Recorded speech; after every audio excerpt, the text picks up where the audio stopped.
Hey guys, so today I'm going to talk to you about Guillain-Barre syndrome.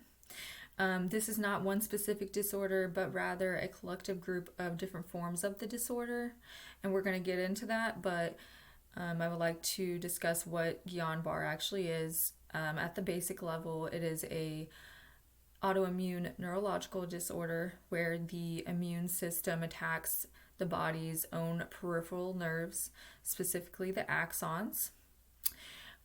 So some of the symptoms you may see initially, and it's not always the case, it just varies person to person. Many people are going to have a tingling sensation that begins in the hands or the feet. It may also begin as pain, muscle pain in the back or the legs that then spreads up throughout the upper body and into the arms. So this muscle weakness is going to cause impaired gait and loss of muscle coordination many times.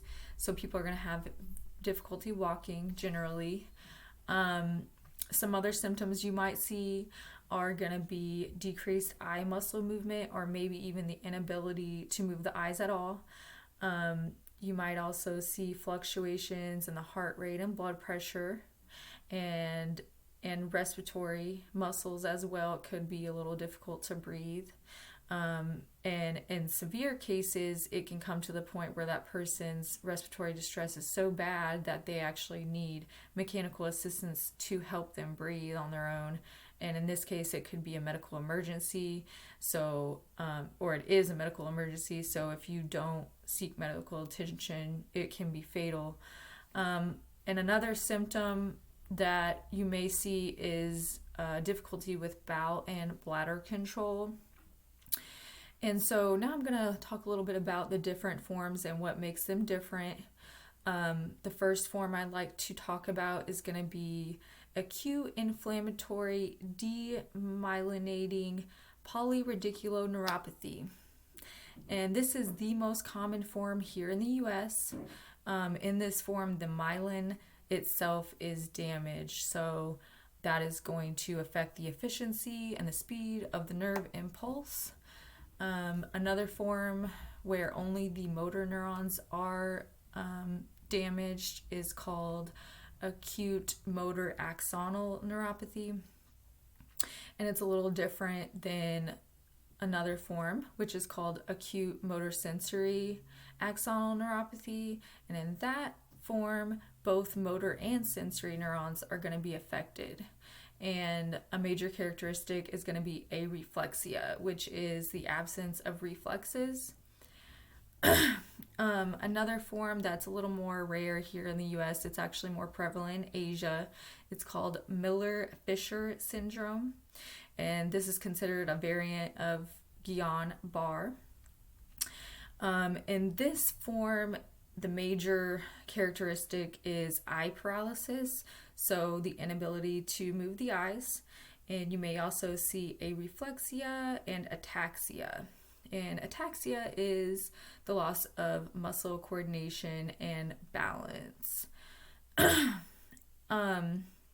So diagnosing Guillain-Barre can be difficult sometimes because of the wide variety of symptoms and similarities to some other disorders. There are a couple tests that physicians can use to help them diagnose, and so that's going to be a nerve conduction test, and in this they will be able to measure the speed of the nerve impulse. Another way of helping diagnose is a spinal tap, where they are going to do a spinal tap to obtain cerebrospinal fluid. And this is because the CSF that's present in a Guillain-Barre patient is going to have increased proteins and decreased white blood cells. So that will help them determine their diagnosis. There is no for sure cause of Guillain-Barre, but it does seem to be post-infection majority of the time. The patient has had an infection in the past 6 weeks from the onset of the initial symptoms of Guillain-Barre. So many times it's bacterial or viral, and many times it's going to be a respiratory or a GI infection. And besides infection, A couple other things that can trigger Guillain-Barre is going to be surgery or some sort of trauma, and very rarely you will see vaccinations have this effect. Um, and so there is a couple different treatments that are seen. They're pretty effective. There's no cure to Guillain-Barre, but these treatments can definitely help ease these symptoms and shorten the duration of the episode. So that's going to be plasmapheresis.